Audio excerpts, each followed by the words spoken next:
الحمد لله وكفى وسلام على عباده الذين اصطفى أما بعد أعوذ بالله من الشيطان الرجيم بسم الله الرحمن الرحيم يا أيها الناس إنا خلقناكم من ذكر وأنثى وجعلناكم شعوبا وقبائل لتعارفوا إن أكرمكم عند الله أتقاكم وقال صلى الله عليه وآله وسلم كونوا عباد الله إخوانا سبحان ربك رب العزة عما يصفون وسلام على المرسلين والحمد لله رب العالمين اللهم صل على سيدنا محمد وعلى آل سيدنا محمد وبارك وسلم اللهم صل على سيدنا محمد وعلى آل سيدنا محمد وبارك وسلم اللهم صل على سيدنا محمد وعلى آل سيدنا محمد وبارك وسلم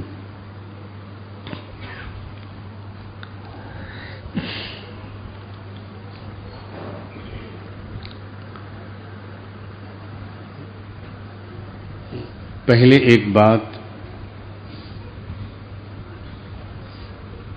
نیت کو درست کرنے کے لیے دینی مجلسوں میں آنے کا مقصد بزرگ بننا نہیں ہے، اچھا انسان بننا ہے۔ ایک بہت بڑی غلط فہمی شیطان نے یہ پھیلا رکھی ہے کہ بزرگوں کی مجلسوں میں جانا اور دینی تذکرے، دینی بیانات سننا، یہ تو بھائی وہ لوگ کریں جن کو بزرگ بننا ہو، یہ ہم عام لوگوں کی ضرورت کی چیزیں نہیں ہیں۔ یہ بہت بڑی غلط فہمی ہے۔ اسلام انسانوں کو بزرگ بنانے کے لیے نہیں آیا، اسلام انسانوں کو اچھا انسان بنانے،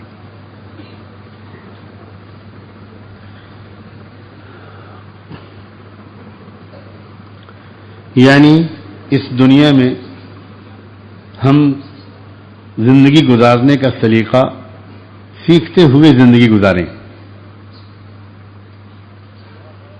اور ہر پہلو سے ایک کامیاب انسان بنے، ایک کامیاب شوہر بنے، ایک کامیاب باپ بنے، ایک کامیاب بیوی بنے، ایک کامیاب ماں بنے، ایک کامیاب بہو بنے، ایک بہت شفقت کرنے والی ساس بنے،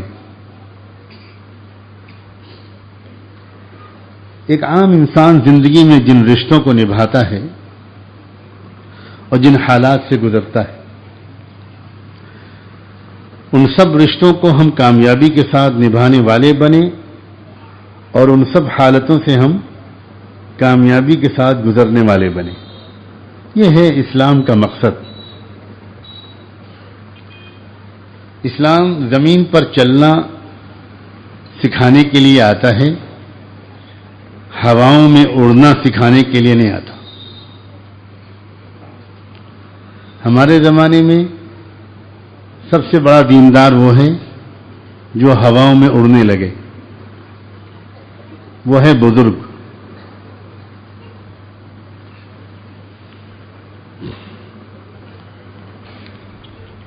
ایک بزرگ ہوا کرتے تھے شیخ چلی، سب ان کو بزرگ ماننے لگے تھے، ان کی بیوی نہیں مانتی تھی،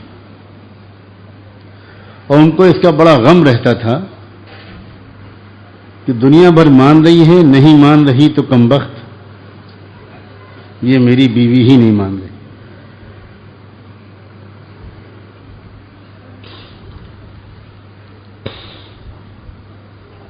ایک دن وہ گھر میں آئے تو ان کی بیوی ان کے اوپر برس پڑی اپنے معمول کے مطابق۔ بہت بزرگی کے دعوے کرتے ہو، آج میں نے ایک بزرگ دیکھا۔ کہاں دیکھا؟ ابھی ہماری چھت کے اوپر سے اڑ کے جا رہے تھے، وہ تھے بزرگ۔ تم کیا بزرگی بزرگی چلایا کرتے ہو؟ تو کہنے لگے اگر یہ عقل کی دشمن وہ میں ہی تو تھا۔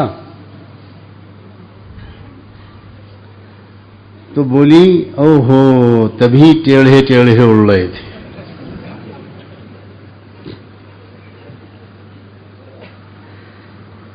تو میاں اور بیوی دونوں اس پر متفق تھے کہ بزرگ وہ جو ہوا میں اڑے۔ یہ اختلاف تھا دونوں میں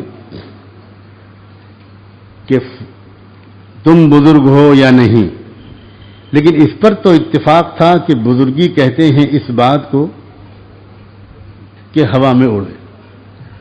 وہ اللہ بھلا کرے ہوائی جہاز بنانے والے کا، اس نے بزرگوں کو بھی اڑایا، شیطانوں کو بھی اڑایا، اور شیطان زیادہ اڑتے ہیں۔ اس لیے پہلے ایک بات ذرا ذہن میں صاف کریں، ہمیں خانقاہوں میں کیوں جانا ہے، ہمیں بیعت کیوں ہونا ہے، ہمیں ذکر کیوں کرنا ہے، ہمیں اللہ اللہ کیوں کرنا ہے، ہمیں تلاوت کیوں کرنی ہے، ہمیں درود شریف کیوں پڑھنا ہے، ہمیں گناہوں سے کیوں بچنا ہے؟ اس لیے نہیں کہ ہم بزرگ بن جائیں، بلکہ اس لیے کہ ہم اچھے انسان بن جائیں۔ قرآن نسخہ آدمیت ہے، نسخہ انسانیت ہے، اور ہر انسان کو مخاطب کرتا ہے۔ تو پہلے تو یہ بات میں نے اس لیے عرض کی کہ جتنے لوگ بھی سن رہے ہیں وہ یہاں بیٹھ کر سن رہے ہوں، مرد سن رہے ہوں، بچیاں سن رہی ہوں، یا دنیا میں کہیں بھی جہاں تک یہ آواز پہنچ رہی ہے، اور جہاں جہاں اللہ کے بندے اور بندیاں اس کو سن رہے ہیں، وہ پہلے اس بات کو ذرا تازہ کر لیں اپنے ذہن میں کہ ہمیں اللہ اللہ اس لیے کرنا ہے کہ ہم اچھے انسان بن جائیں، اور اچھا انسان بغیر ان اعمال کے کیے بغیر دنیا میں کوئی بن نہیں سکتا۔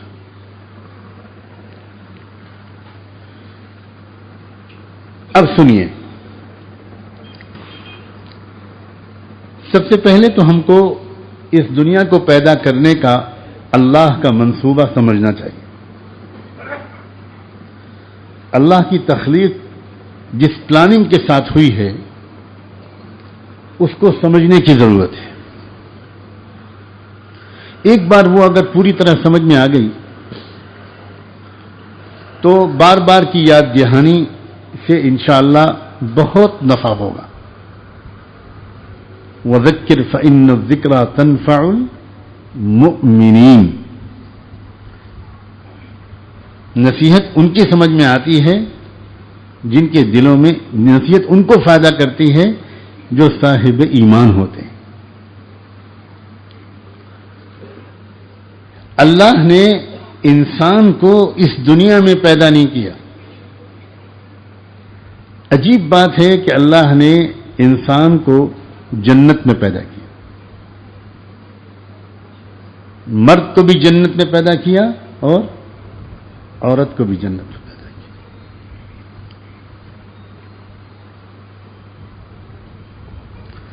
اور جنت میں کچھ دن رکھنے کے بعد اور ایک تجربے سے گزارنے کے بعد دنیا میں بھیجا۔ تجربہ یہ ہوا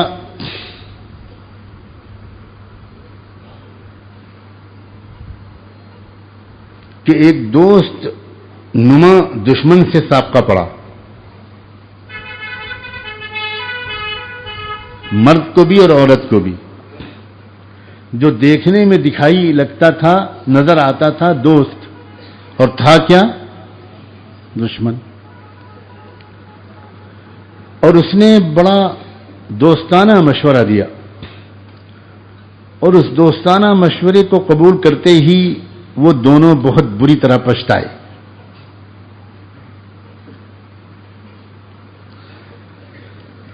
اپنی غلطی کا احساس ہوا، ان دونوں نے اللہ سے معافی مانگی، معاف تو کر دیا اللہ نے، لیکن یہ فرمایا کہ بس اب تم اس تجربے سے گزر گئے، اب دنیا میں جاؤ جہاں کے لیے تم پیدا کیے گئے ہو، اب جاؤ، اب یہاں نہیں رہنا، اب تم جاؤ زمین پر بسو۔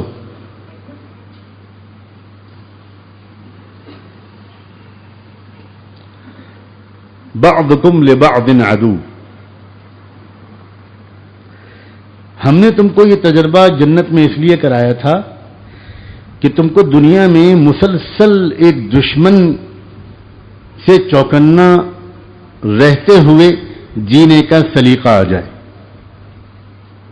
ایک دشمن ہے تمہارا، وہ تمہارا برا چاہتا ہے، اور تم نے تجربہ کر لیا، اب تم زمین پر جاؤ، وہاں جا کر بسو،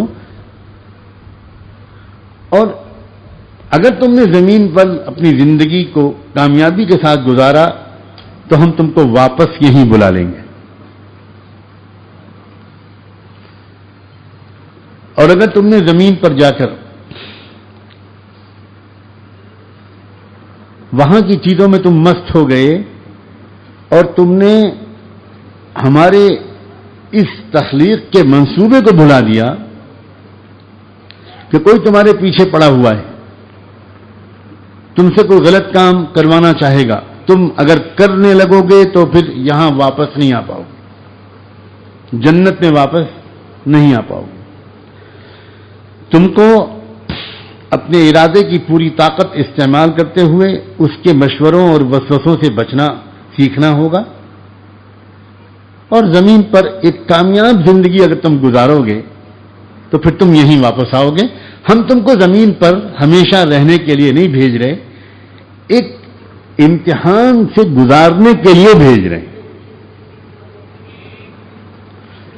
اب کچھ انسان وہ ہیں جو اس تخلیقی منصوبے کو سمجھ کر دنیا میں زندگی گزارتے ہیں۔ یہاں ہم آئے ہیں امتحان کے لیے، ہم ایک مستقل امتحان کی حالت میں ہیں، ہر وقت ہمارا امتحان ہو رہا ہے، طرح طرح سے اللہ تعالیٰ ہمارے دل کو ٹٹول کے دیکھ رہے ہیں۔ کبھی اللہ تعالیٰ کوئی غم کا حال بھیج دیتے ہیں، پھر دیکھتے ہیں کہ یہ بندہ غم کی کیفیت کیسے گزارتا ہے، غم کے دن کیسے گزارتا ہے۔ کبھی خوشیوں کی حالت دے دیتے ہیں، تو اس وقت اللہ تعالیٰ یہ دیکھتے ہیں کہ خوشیوں کا استقبال یہ بندہ اور بندی کیسے کرتا ہے، یہ اپنی کوشش میں کامیاب ہوتا ہے۔ اس کے بعد اس کے دل کی کیفیت کیا ہوتی ہے، اس کا موڈ کیا ہوتا ہے۔ اگر یہ کامیابی کے بعد اترانے لگے، کہنے لگے وہ تو میں نے یہ کیا تھا، وہ تو میں نے یہ کیا تھا، وہ تو میری یہ ترکیب تھی، وہ تو میرے یہ تعلقات تھے، تو گویا اللہ کی نگاہ میں اس امتحان میں یہ بندہ اور یہ بندی ناکام ہو گئے۔ اور اگر کامیاب ہونے اور خوشیاں ملنے کے بعد بندہ کہنے لگے رب اوزعنی ان اشکر نعمتک التی انعمت علی، یہ اللہ یہ جو کچھ خوشی ملی ہے آپ کے کرم سے ملی ہے، آپ نے دی ہے، آپ نے عطا فرمائی ہے، یہ آپ کی نعمت ہے، آپ کا انعام ہے۔ اے رب کریم مجھے شکر گزار بندہ بنا، میں دل سے مانتا ہوں یہ میری اپنی کمائی نہیں ہے، آپ کی عطا ہے، اور اس کے پیچھے بھی ایک مقصد آپ کا یہ ہے کہ آپ میرے دل کی جانچ کرنا چاہتے ہیں، ایک امتحان لینا چاہتے ہیں۔ ھذا من فضل ربی لیبلونی، آپ امتحان لینا چاہتے ہیں، اے اللہ اس امتحان میں بھی کامیاب کر دیجئے اور اپنی نعمت کو تمام کر دیجئے۔ اب جو اس طرح گزارتا ہے اللہ تعالیٰ اس کو کامیاب کر دے، شاباش، اس امتحان میں، امتحان کے اس پرچے میں تم کامیاب ہو گئے۔ ہر وقت کسی نہ کسی امتحان سے گزرنا ہوتا، کبھی انسان کو عزت مل رہی ہے، کبھی ذلت مل رہی ہے، کبھی وہ مسجد میں ہے اور کبھی بازار میں ہے، کبھی تندرست ہے اور کبھی بیمار ہے۔ ہر حال کے وقت میں اللہ ہمارے دلوں کو دیکھتے رہتے ہیں۔ اس حال کے وقت میں اس کی دل کی کیفیت کیا ہے، اس حال کے وقت میں اس کے دل کی کیفیت کیا ہے۔ میں اور آپ خود ذرا سوچ لیں، دن بھر میں کتنی مرتبہ ہمارے دلوں کو دیکھ کر اللہ خوش ہوتے ہوں گے، اور دن بھر میں کتنی مرتبہ ہمارے دلوں کو دیکھ کر اللہ ناراض ہوتے ہوں گے۔ خود سوچ لیجیے، ہمارے دلوں کی کتنی مرتبہ 24 گھنٹے میں ایسی کیفیت ہوتی ہے کہ جو اللہ کو خوش کرتے۔ کیوں بھائی؟ 24 گھنٹے میں اگر ہر گھنٹے میں ہم حساب لگائیں تو 24 گھنٹے میں کیا ہم یہ کہہ سکتے ہیں کہ 20 کیفیتیں تو ہمارے دل کی اللہ کو نظر آتی ہوں گی خوش کرنے والی، اور شاید 4 نظر آتی ہوں ناپسند والی؟ کوئی اس مجمع میں ہے اتنا خوش نصیب؟ شاید ہم وہ لوگ ہیں کہ جن میں 24 گھنٹے میں شاید 2223 مرتبہ ہمارے دلوں کی کیفیت کو دیکھ کر اللہ کو غصہ آتا ہوگا۔ کبھی ہم اللہ کی شکایت کر رہے ہوتے ہیں، اپنی تکلیفوں کا بے جا اظہار مخلوق سے بلا کسی شرعی ضرورت کے، اس کو بزرگوں نے شکایت کہا ہے۔ حد یہ ہے، آج کل گرمی کا موسم ہے، ہماری زبانوں پر بے تکلف ایک جملہ آتا ہے، بہت سخت گرمی ہے، بہت گرمی۔ جو حساس دل والے اللہ کے بندے ہیں نا، اچھے انسان، ان کا کہنا تو یہ ہے کہ یہ جملہ بھی اللہ کی شکایت ہے۔ کیا ہم یہ چاہتے ہیں کہ ہر آدمی کی اپنی پسند کے اعتبار سے اللہ تعالی ہر 1 منٹ کے بعد اور ہر 1 فٹ کے بعد موسم بدلتا رہے؟ کیا ہم نے اللہ کو اپنا بندہ سمجھا ہے؟ اللہ اس کائنات کو، اس دنیا کو چلاتے ہیں ایک کلی مصلحت کی خاطر، ایک پبلک انٹرسٹ کو دیکھتے ہوئے، یا ہر ایک کی اپنی اپنی الگ الگ مصلحت کو دیکھتے ہوئے؟ یہ جملہ بھی اگر شکایت سمجھتے ہیں اچھے انسان، تو ہم اور آپ تو ہر وقت شکایت کرتے پھرتے ہیں۔ اچھا انسان لفظ بھی ناپ تول کے بولتا ہے۔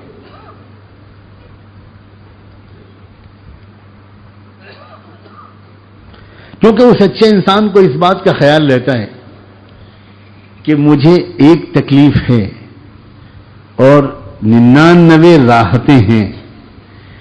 بہت سی دنیا میں کروڑوں بندے ایسے بھی تو ہیں جن کو مجھ سے بہت زیادہ سخت تکلیف ہے،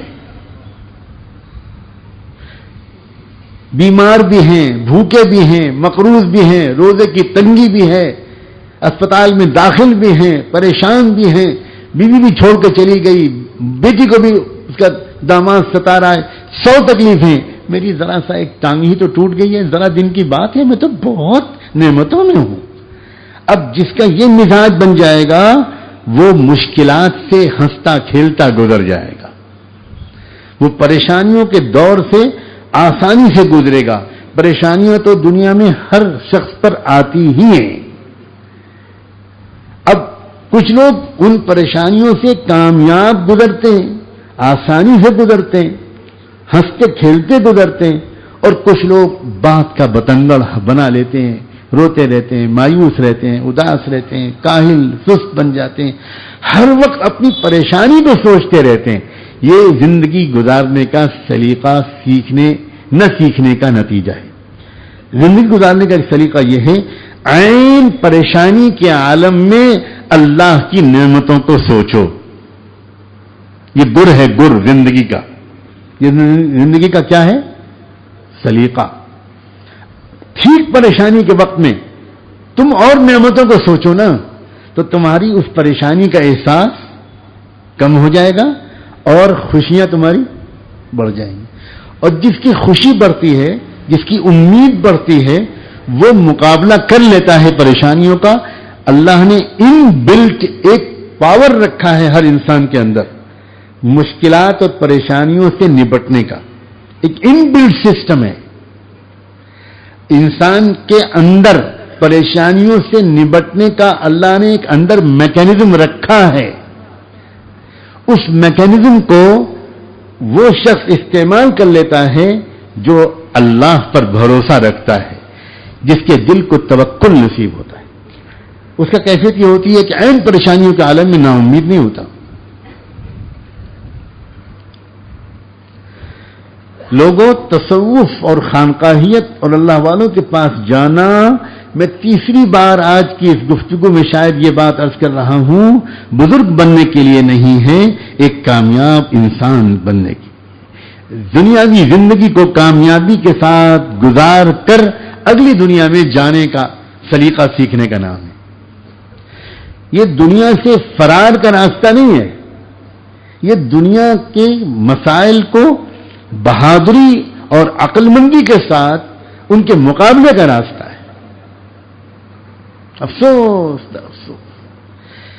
جو ذہین اور باصلاحیت لوگ ہوتے ہیں وہ اللہ والوں کے پاس کم جاتے ہیں. وہ مینجمنٹ کے گروؤں کے لیکچر سنتے ہیں. پتہ نہیں اس مجمع میں دو چار ایسے بیوقوف بیٹھے ہیں کہ نہیں بیٹھے. یہاں سب سمجھداری ہیں شاید. جو شہر کا سب سے قیمتی آڈیٹوریم ہوتا ہے اس میں ہر کچھ دن کے بعد کوئی مینجمنٹ کے گرو کا لیکچر ہوتا ہے. اس کا ٹاپک ہوتا ہے پرسنالٹی ڈیولپمنٹ، اور وہ لیکچر دینے والا ایک لیکچر کے 2.5 لاکھ روپے فیس لیتا ہے. ہوائی جہاز سے بزنس کلاس سے آتا ہے، ہوٹل تاج میں ٹھہرتا ہے اور لوگوں کو سمجھاتا ہے how do you control your anger, اپنے غصے کو قابو میں کیسے کرو. اور اس کی ذاتی زندگی کا حال یہ ہوتا ہے کہ وہ 3 بیویاں بدل چکا ہوتا ہے غصے کی شدت کی وجہ سے.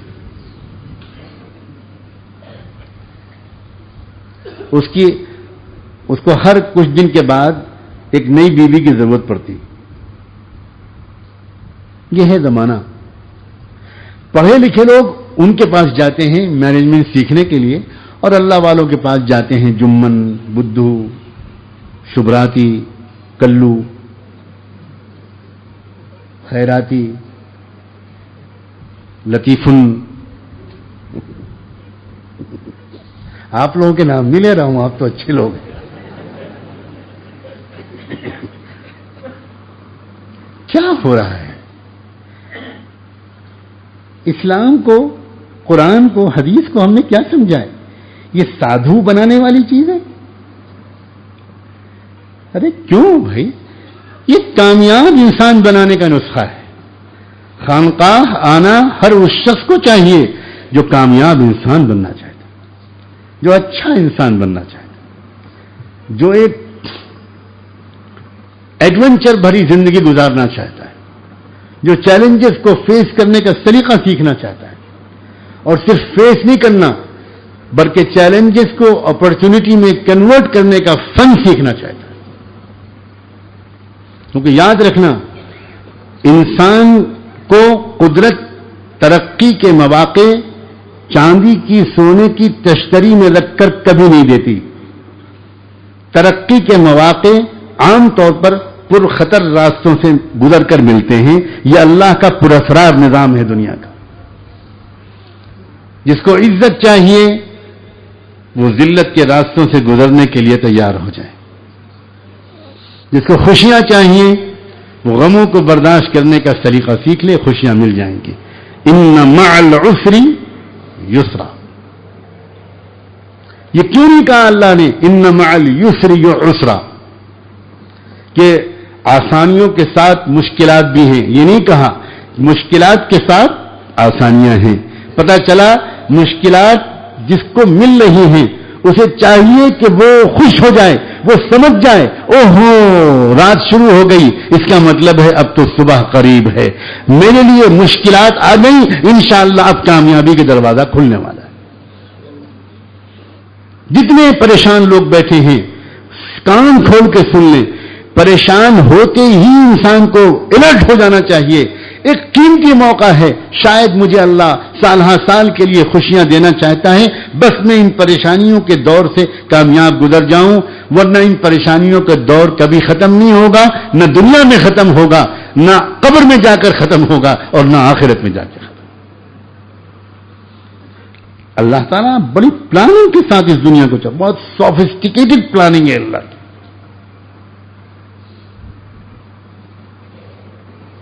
لیکن سمجھداروں کے پاس بیٹھ کر زندگی کی گتھیوں کو سلجھانے کا ہمارے پاس وقت ہی نہیں ہے۔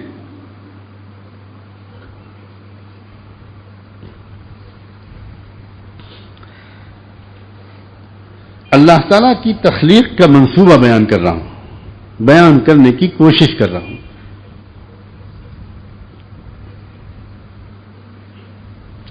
اس دنیا میں اللہ تعالیٰ نے انسانوں کو جنت میں پیدا کرنے کے بعد کیوں بھیجا؟ کیوں ایسا نہیں کیا اللہ نے کہ ڈائریکٹلی انسان کو اس دنیا میں پیدا کر دیا؟ عجیب راز ہے اس میں۔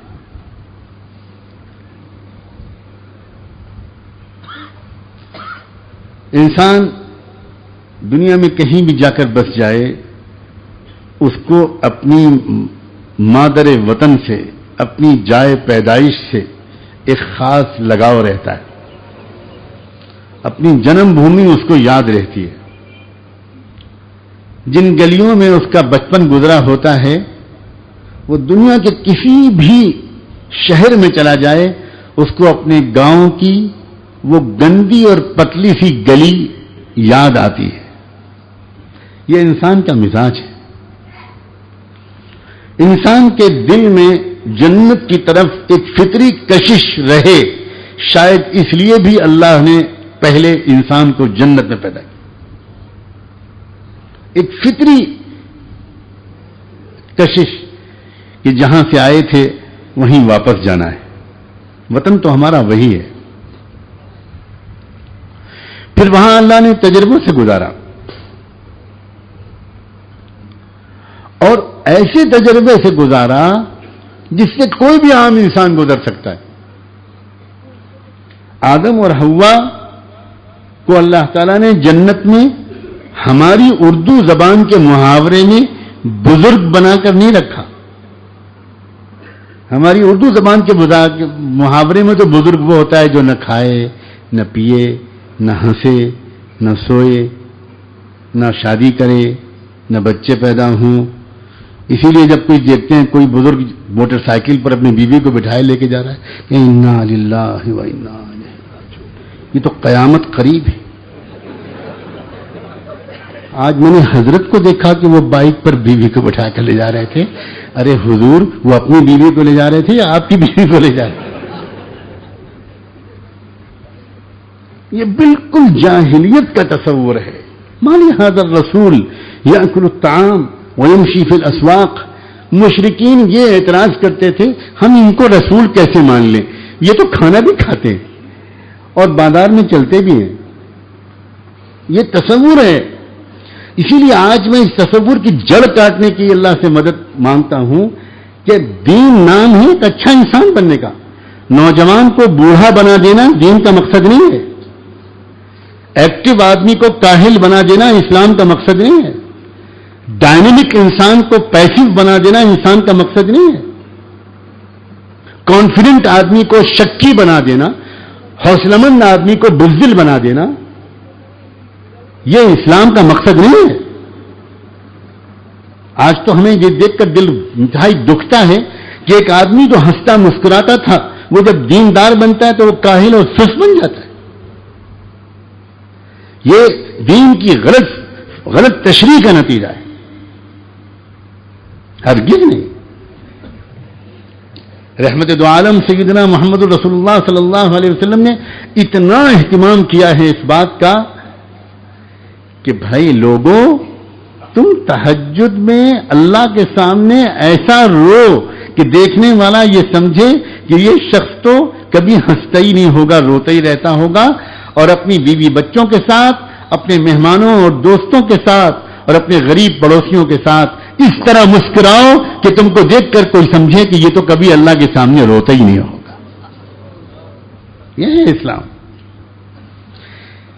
جس چھوٹے سے حجرے میں رحمت العالم سیدنا محمد رسول اللہ صلی اللہ علیہ وآلہ وسلم تہجد میں رو رہے ہوتے تھے، بلک رہے ہوتے تھے، عزیز کعزیز المرجل، اس طرح آپ کے سینے سے ہچکیوں سسکیوں کی آواز آتی تھی جیسے چولہے پر ابلنے والی ہانڈی سے آواز آتی ہے، گٹ گٹ گٹ گٹ گٹ گٹ جیسے آواز آتی ہے، اس طرح آپ کے سینے کے اندر سے آپ کا غم ابل ابل کر جوش مار کر آواز نکلتا تھا۔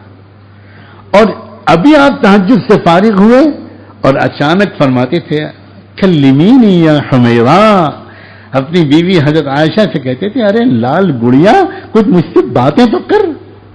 سبحان اللہ، ابھی کس عالم میں تھے اور ابھی کس عالم میں آ گئے، یہ ہے اسلام۔ یہ کیا وجہ ہے کہ اکثر دیندار لوگوں سے ان کے گھر والے خوش نہیں رہتے؟ یہ اس وجہ سے ہے کہ یہ دیندار نہیں ہے، یہ صحیح دین کو سمجھ کر دیندار نہیں ہے، یہ سمجھتے ہیں کہ بچوں سے سیدھے منہ بات کرنا بے دینی ہے اور ڈانٹ کر بات کرنا دینداری ہے، بیویوں کے ساتھ سختی ہی کرنا یہ دینداری ہے، ہنسی مذاق کرنا یہ بے دینی ہے۔ ہرگز نہیں، ہرگز نہیں۔ حضور اکرم صلی اللہ علیہ وآلہ وسلم، میرے ماں باپ آپ پر قربان ہوں، کامل درجے کی انسانیت کا سب سے بڑا نمونہ تھے، انسان کامل تھے آپ۔ اور واقعی ایک بڑی زبردست شیطان کی چال ہوتی ہے جب وہ نبیوں اور ولیوں کو انسان کہتے ہوئے ذرا ہچکچاتا ہے۔ عجیب بات ہے، شیطان بہت ہوشیاری کے ساتھ ایک بات کان میں ڈالتا ہے، ارے تم نبیوں کو بشر کہہ رہے ہو، انا للہ، تم تو وہابی ہو گئے، ارے رے رے رے رے، تم تو اچھے بھلے آدمی تھے بھائی، تم کہاں جانے لگے، تمہارا عقیدہ خراب ہو گیا۔ نبی بھی کہیں بشر ہوتے؟ نبی تو نور ہوتے ہیں، نور۔ یہ بالکل وہی بات ہے جو بات ہمارے ہندوستان کے سماج میں شیطان نے ہندی میں آ کر کہی۔ ہم لوگ اردو بولتے ہیں، ہم سے اردو بولتا ہے وہ، جو انگریزی بولتے ہیں ان سے وہ تھینک یو اور سوری بہت کہتا ہے، اور جو ہندی بولتے ہیں ان سے ہندی کہتا ہے، ان سے ہندی میں کہتا ہے ارے تم ان کو مہا پروش کہتے ہو، پروش، یہ پروش، ارے نہیں یہ بھگوان ہے، بھگوان، یہ شری کرشن جی بھگوان ہیں، یہ شری رام چندر جی بھگوان ہیں، ارے یہ انسان تم کیا کہہ رہے ہو؟ یہ لیجئے، اب دنیا میں جو اچھا ہوا وہ سیدھا بھگوان بن گیا، گویا انسان ہوتے ہوئے کوئی اچھا رہ ہی نہیں سکتا۔ اس سے نقصان یہ ہوا ہے کہ ہم نے اپنی عام زندگی میں ان نبیوں کو اور ان مہاپروشوں کو، ان کی بات کو ماننا اور ان کی زندگی کی نقل اتارنے کا ارادہ ہی نہیں کیا، یہ سوچ کر کہ ہم کہاں اور یہ کہاں، ہم کہاں ان کی اتباع کر سکتے ہیں، ہم کہاں ان کی نقل کر سکتے ہیں، یہ تو دیوتا لوگ ہیں۔ کتنی مرتبہ ایسا ہوتا ہے کہ ہندو بھائیوں سے ملاقات ہوتی ہے، باتیں ہوتی ہیں، اور بڑے بڑے ان کے علماء سے، ان کے مذہبی رہنماؤں سے بڑے احترام کے ساتھ میری لمبی لمبی گفتگویں بھی ہوئی ہیں، کبھی اس سوال کا جواب میں نہیں پا پایا۔ میں نے ان سے بارہا کہا کہ بھئی شری رام چندر جی اگر یہ واقعی کوئی شخصیت تھی تو ہم آپ کی کتابوں میں تو خود لکھا ہوا ہے ان کا نام مریادا پرشوتم شری رام چندر جی مہاراج، یہ نام لکھا ہوا ہے، یہ آپ کی مذہبی کتابوں میں ان کا نام ہے مریادا پرشوتم۔ مریادا کہتے ہیں آنریبل، ریسپیکٹیبل، قابل احترام، پرشوتم کا مطلب انسان کامل، پرش اتم، اعلیٰ درجے کا انسان، آپ کی کتابوں میں تو ان کا نام یہ لکھا ہے. کرشن جی بار بار جب ارجن کو سمجھاتے ہیں تو وہ بار بار اسی طرح کی باتیں لوگوں سے کہتے ہیں. میں تم سے کہنا چاہتا ہوں کہ یہ بہادری کا موقع ہے، بزدلی کا موقع نہیں ہے. اے انسانوں، میں تمہارا بھائی ہوں. یہ سارا بات آپ کی کتابوں میں لکھی ہوئی ہے، پھر آپ کبھی کسی کو نہیں بتاتے کہ یہ اچھے انسان تھے. یہ بڑی سنگین غلطی ہے، اس سماج سے ہمارے معاشرے میں بھی آ گئی. اور اب ہمارا حال یہ ہو گیا کہ انسانیت کا جو نسخہ ہے جس سے ہر شخص یہ غور کرے، جب اسلام کے بارے میں غور کرے تو وہ یہ سوچے کہ میں اگر بہو ہوں تو مجھے اچھی بہو بننے کے لیے قرآن کیا سکھاتا ہے، اسلام کیا سکھاتا ہے. مجھے اچھی ساس بننے کے لیے اسلام کیا سکھاتا ہے. مجھے اچھا داماد بننے کے لیے اسلام کیا سکھاتا ہے. مجھے اچھا ماں باپ بننے کے لیے اسلام کیا سکھاتا ہے. اچھا تاجر، اچھا پڑوسی بننے کے لیے، اچھا دادا اور اچھا نانا بننے کے لیے اسلام کیا سکھاتا ہے. مجھے اچھا نوجوان بننے کے لیے اسلام کیا سکھاتا ہے. کیا زندگی گزارنے کا سلیقہ ہے. ایثار اختیار کرو، صرف اپنا فائدہ مت دیکھو، دوسرے کا فائدہ بھی دیکھو. اور ہمت اتنی ہو تو یہ بھی کرو کہ اپنا نقصان برداشت کر لو، دوسرے کو فائدہ پہنچا دو. یہ انسانیت کے آداب ہیں، یہ بزرگی کے آداب نہیں ہیں.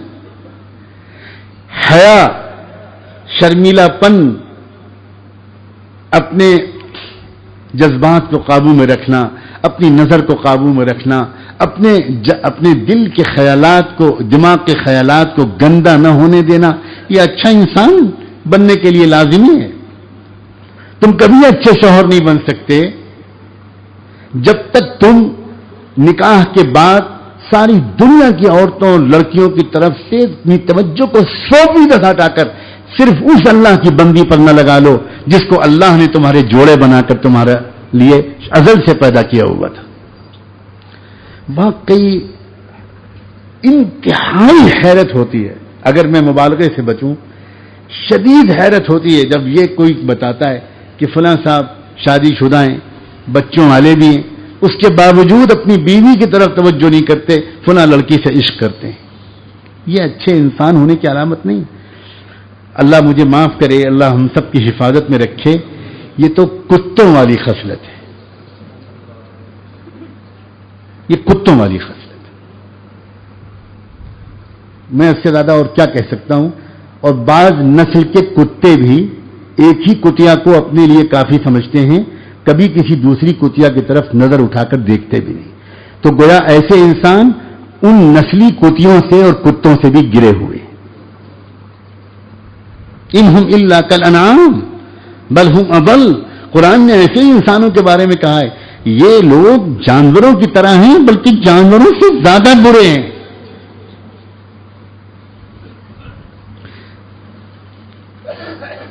ایمانداری، دیانتداری، ادھار لے کر واپس کرنا، وعدہ پورا کرنا، وعدہ نبھانا، کسی کی عزت کا خیال رکھنا، کسی کے بہو بیٹے کا اچھا رشتہ آ جائے تو دل سے خوش ہونا، نہ جلنا اور رشتے کو نہ توڑنا بلکہ رشتے کو اور جوڑنا، دو لوگوں کے درمیان بگڑتے ہوئے تعلقات کو سدھارنے کی کوشش کرنا، اپنے دل میں ہمدردی کی کیفیت، خیر خواہی کی کیفیت کا پیدا ہونا.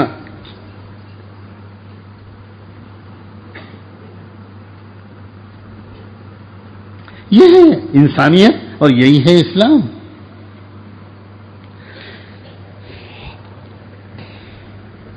ہمیں اسلام کیوں پسند ہے؟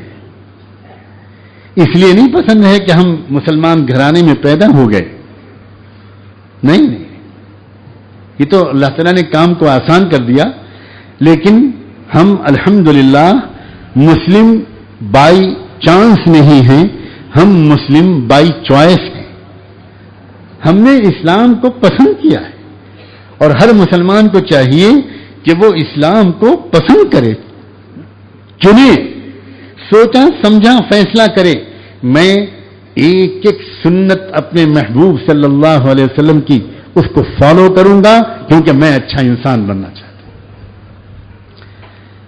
بہت سے نوجوان کہتے ہیں کہ جب سے میں خانقاہ آنا شروع کیا، جماعت میں نکلا، نماز پڑھنے لگا، داڑھی رکھ لی، میرے گھر کے لوگ بہت تنگ کرتے ہیں، بہت پریشان ہوتے ہیں، بہت پریشر ڈالتے ہیں، بہت ستاتے ہیں کہ دیکھو تمہاری عمر داڑھی رکھنے کی نہیں ہے، تم داڑھی رکھ لو گے تو جاب بھی نہیں ملے گا، تم داڑھی رکھ لو گے تو تم کو کوئی رشتہ بھی نہیں ملے گا اچھی لڑکی سے، تم کیوں جلدی کرتے ہو، تمہاری عمر کے اور بھی تو بہت سے لوگ ہیں، یہ سب تم نے کیا شروع کر دیا اتنی جلدی. ایسے نوجوانوں کو چاہیے کہ وہ بغیر سیکھے اپنے ماں باپ اور رشتہ داروں کی اس طرح کی باتوں کا جواب نہ دیں، کیونکہ انہوں نے اگر جواب دیا تو ہو سکتا ہے کہ وہ جواب ان کے لیے تسلی بخش اور تشفی بخش نہ ہو. ان بچوں کو ہمارے بڑے یہ سمجھاتے ہیں کہ تم یہ کہا کرو کہ میرے پاپا، میرے ابو، امی، آپ یقین کریں، مجھے تھوڑا موقع دیں، میں آپ کا فرما بردار بیٹا بن کر اب جینا چاہتا ہوں. بلکہ جواب قول سے زیادہ عمل سے دیں. اگر تم نے صرف داڑھی رکھ لی اور تم نے نماز شروع کر دی اور کرتا پاجامہ پہننا شروع کر دیا، لیکن ایک کام تم نے نہیں کیا کہ رات میں جب باپ لیٹے آرام کرنے کے لیے تو تم پہنچ گئے اس کے بیڈ روم میں اجازت سے، ابو ذرا میں آپ کے پیر دبا دوں. ابو حیران رہے گا، اب تک تو اس نے کبھی بھی میرے پیر نہیں دبائے، اب تک تو کبھی اس نے سر نہیں دبایا، اب کیا بات؟ ابو اسلام خالی داڑھی کرتے پاجامے کا نام تھوڑی ہے. ابو جب تک آپ مجھ سے خوش نہیں ہوں گے، جب تک میں آپ کی خدمت نہیں کروں گا، میری نماز کچھ نہیں قبول ہوگی. ابو پلیز موقع دے دیجیے ابو. اب آپ بتاؤ کہ باپ کون سا باپ ہوگا جو بیٹے کی اس تبدیلی پر اس کا دل پسیج نہیں جائے گا، اس کی آنکھیں بھیگ نہیں جائیں گی اور وہ یہ سمجھنے لگے گا کہ شاید میں غلط سمجھ رہا تھا، میرا بیٹا اچھا نیک بن رہا ہے، صوفی نہیں بن رہا، بگڑ نہیں رہا، بزرگ نہیں بن رہا، یہ میدان کار سے بھاگ نہیں رہا، یہ تو اچھا انسان بن رہا ہے، مجھے جلدی نہیں، اس کو ٹوکنا نہیں چاہیے، مجھے تھوڑا انتظار کرنا چاہیے اور دیکھوں میں. پھر بیٹا اور گھر کے کاموں میں دلچسپی لینے لگے. پہلے گھر کے کام کرنے کے لیے نوکروں کو بھیجا جاتا تھا، پھر وہ بیٹا کہنے لگے کہ نہیں یہ بریڈ لانا، یہ دودھ لانا یا اس طرح کا کام کرنا یہ میرا کام ہے، میں اپنا 40 منٹ نکالتا ہوں، یہ سب میں لایا کروں گا، ڈاکٹر کے ہاں میں آپ کو لے کر جاؤں گا، مجھ سے ڈیڈی بڑی کوتاہی ہوئی، پاپا میں بہت سوری ہوں، ممی مجھ سے بہت غلطی ہو گئی، اب تک میں نے آپ کی خدمت نہیں کی، آپ کو اکیلے ڈاکٹر کے یہاں جانا پڑتا تھا، اب یہ سب نہیں ہوگا، پلیز معاف کر دیجئے، مجھے موقع دیجئے. کون ماں باپ ہوگا جو اس دینداری کو برا بھلا کہے گا؟ ہاں اگر آپ نے داڑھی رکھی، آپ نے کرتا پاجامہ پہنا اور آپ نے یہ سوچنا شروع کیا میں دیندار ہوں، یہ بددین لوگ ہیں، یہ بہت بدماش ہیں، یہ بہت بگڑے ہوئے ہیں، ان پر شیطان سوار ہے، میں اللہ کے فضل سے ہدایت پر آ گیا، واہ واہ واہ واہ، اللہ نے مجھے دروازے کھول دیے، یہ سب بکواس ہے. آپ تکبر میں مبتلا ہو رہے ہیں، آپ آسمان سے گر کر کھجور میں اٹک رہے ہیں، آپ ظاہری گناہوں سے نکل کر باطنی گناہوں میں مبتلا ہو رہے ہیں. ظاہری گناہ ہلکے ہوتے ہیں اور باطن کے گناہ سخت ہوتے ہیں. اسی لیے دیندار بننا بھی کسی کی نگرانی میں ہونا چاہیے، کسی کے سپرویژن میں ہونا چاہیے. کوئی بتائے کہ آپ کو اگر یہ سب جملے سننے پڑیں، آپ کے دوست کہیں کہ یار کیا تم نے یہ تماشا بنا لیا، اچھے بھلے تم جینس پہنتے تھے، ہم لوگوں کے ساتھ انجوائے کرتے تھے، میرین ڈرائیو پہ ٹہلتے تھے، یہ تم نے کیا کر لیا بھائی، ٹوپی کرتا داڑھی کیا ہو گیا یار، اب تو تم لوگ ہماری کمپنی میں فٹ نہیں آتے.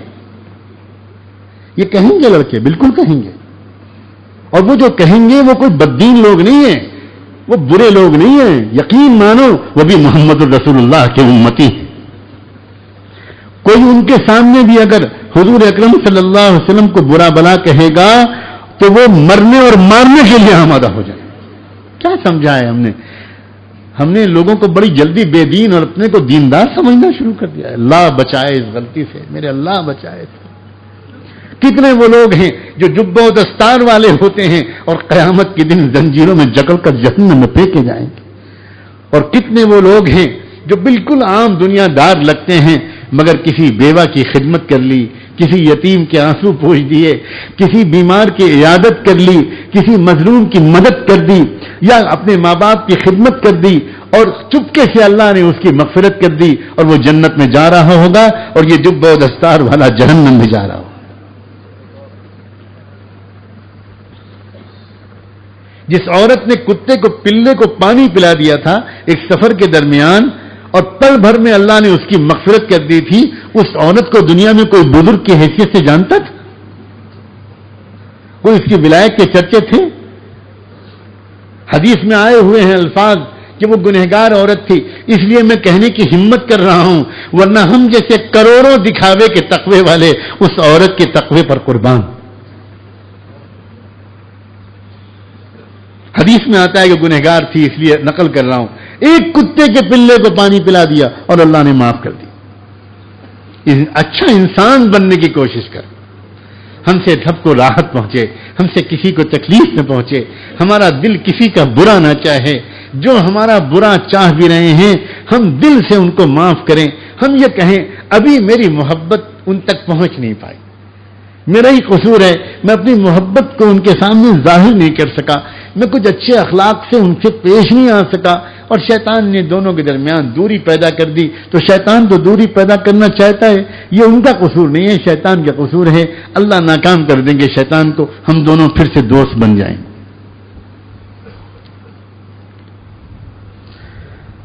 جو لڑکی اچھا انسان بننے کی تربیت پالے، جس گھر میں بہو بن کر جاتی ہے اس گھر کو جنت بنا دیتی ہے۔ اچھا انسان بننے کی تربیت ملنی چاہیے۔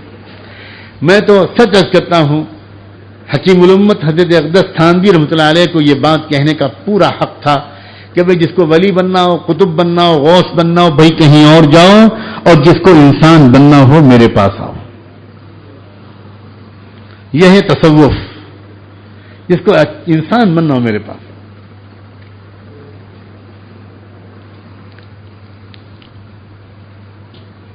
ایک بہت بڑے شیخ کے صاحبزادے حضرت کے یہاں آئے، حضرت کس ارادے سے آنا ہوا؟ حضرت اصلاح کی غرض سے آنا ہوا ہے، حضرت آپ بیعت فرما لیجئے اور حضرت میری اصلاح فرما دیجئے۔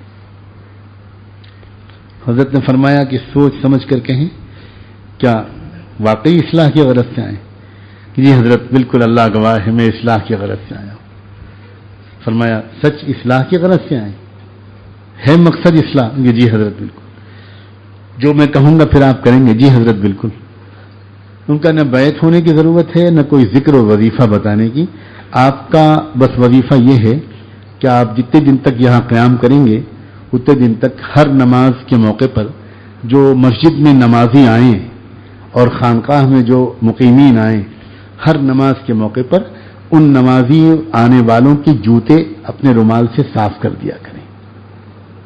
بس یہ آپ کی اصلاح ہے، یہ ہوتی ہے اصلاح۔ حضرت نے دیکھتے ہی پکڑ لیا کہ یہ صاحب ہیں صاحبزادے، اور صاحبزادگی کا اپنا ایک مزاج ہوتا ہے، لوگ بچپن سے ہی بزرگوں کے صاحبزادوں کا دماغ خراب کر دیتے ہیں، اتنی عزت کرتے ہیں، اتنی آؤبھگت کرتے ہیں، ہاتھ چومتے ہیں، جوتی سیدھی کرتے ہیں کہ اپنے آپ وہ تو بیچارہ نہ بگڑے تو تعجب ہے۔ ہم تو ہندوستانی مسلمان پورے اخلاص کے ساتھ اس کو بگاڑنے کی پوری محنت کرتے ہیں۔ نیت کرتا ہوں میں تم کو بگاڑنے کی، واسطے شیطان کے، منہ میرا جہنم کی طرف۔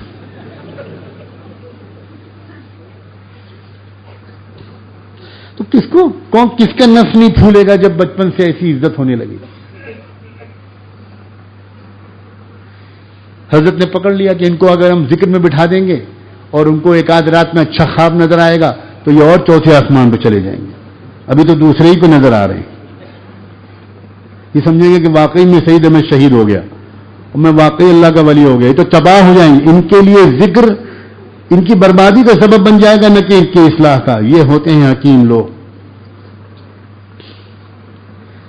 ایک ہی دوا سب کو نہیں دی جاتی، ہر ایک مریض کے لیے الگ دوا ہوتی ہے۔ چنانچہ انہوں نے کہا کہ جوتے صاف کیا کریں، اور حضرت تھانوی جب اپنے گھر سے خانقاہ میں آتے تھے تو صرف ایک نظر ان کے چہرے پر ڈالتے تھے کہ آج چہرے کا کیا حال ہے. تو شروع میں جب گزرتے تھے ان کے چہرے کو دیکھتے تھے تو ہم اور آپ اندازہ کر سکتے ہیں کہ ان کے اوپر بھاری پڑتا ہوگا. لیکن سلام ہو شخص کے اخلاص پر، اس کی سچی طلب پر کہ اس نے اپنے شیخ کی بات کو مان کر اپنے نفس پر پتھر کی سل رکھ کر جوتے صاف کرتا رہا. کسان کے بھی جوتے صاف ہو رہے ہیں، ان پڑھ کے بھی صاف ہو رہے ہیں، دیہاتی کے بھی صاف ہو رہے ہیں. شیخ کا صاحبزادہ اور لگا ہے صاف کرنے. ہر وقت جب تشریف لاتے 2 وقت خانقاہ حضرت تو نظر ڈالتے چہرے پر. آہستہ آہستہ صرف 15ویں دن حضرت کو نظر آیا کہ چہرہ تواضع کے نور سے چمک رہا ہے، آنکھیں بھیگی ہیں، دل میں مسرت ہے اور وہ شخص خوش ہے. اللہ تیرا کرم ہے کہ تو نے نماز پڑھنے کے لیے آنے والوں کی جوتیاں صاف کرنے کی مجھے عزت دے دی. میرے مولا پوری زندگی مجھے یہ عزت بخش دینا، کبھی مجھ سے یہ دولت چھیننا مت. یہ نماز پڑھنے کے لیے آنے والے یعنی بادشاہ 2 جہاں رب العالمین سے ملاقاتیوں کے جوتے میں صاف کر رہا ہوں. میرا یہ مقام، میری یہ حیثیت میں سوچ بھی نہیں سکتا تھا کہ مجھے یہ منصب ملے گا. اللہ میرے شیخ کو جزائے خیر دے، انہوں نے تو مجھ کو اتنی عزت دے دی، اتنی عزت دے دی.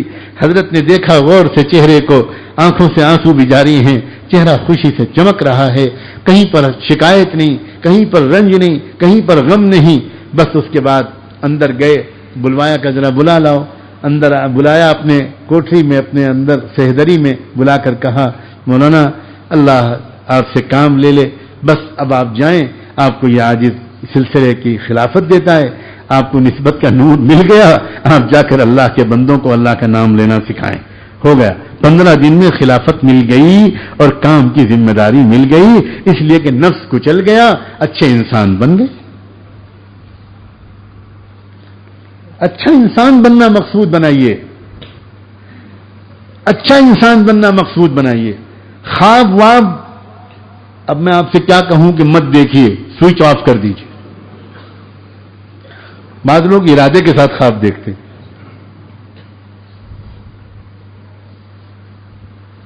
جیسے ایک صاحب تھے فٹ بال کے بڑے شوقین، تو ایک مرتبہ انہوں نے دیکھا کہ میری ٹیم سیمی فائنل جیت گئی، تو بیوی نے جگا دیا، صبح ہو گئی تھی، کہنے کی لعنت ہو تیرے اوپر، میں پھر سوتا ہوں تھوڑی دیر، ابھی فائنل جیت کے پھر اٹھوں گا.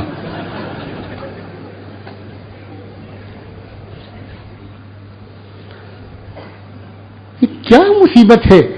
لوگ ایک جمعے کو بیعت ہوتے ہیں، اگلے جمعے کا خواب سنانا شروع کر دیتے ہیں. یہ بکواس ہے، یہ دین کی تحریف ہے، یہ تصوف کو غلط راستے پر ڈال دینے کا شیطانی وسوسہ ہے. ہمارے حضرت فرمایا کرتے ہیں بھائی خواب آپ مت سنایا کرو، خواب کے شہزادے مت بنو. کیونکہ وہ جو آپ کو کسی نے بشارت دی ہے کہ حضرت خواجہ معین الدین چشتی آپ کو سلام کہلوا رہے، تو وہ جو بشارت دی ہے وہ آپ کو کس نے بتایا کہ وہ سچا مسلمان تھا؟ ہو سکتا ہے ابلیس ابن ابلیس ہو سکتا ہے وہ شیطان آپ کے پاس خواب میں آیا ہو، کرے یہ تو بندہ محنت کرنے لگا، یہ تقوی والا نہ بن جائے، اس کو محنت کرنے سے روکو، یہ اچھا انسان بن جائے گا. اور محنت کرنے سے روکیں کیسے؟ یہ پکچر دیکھے گا نہیں، ون ڈے میچ دیکھے گا نہیں، ٹی وی دیکھے گا نہیں، کیا کریں؟ چلو اس کے پاس چلتے ہیں خواب میں.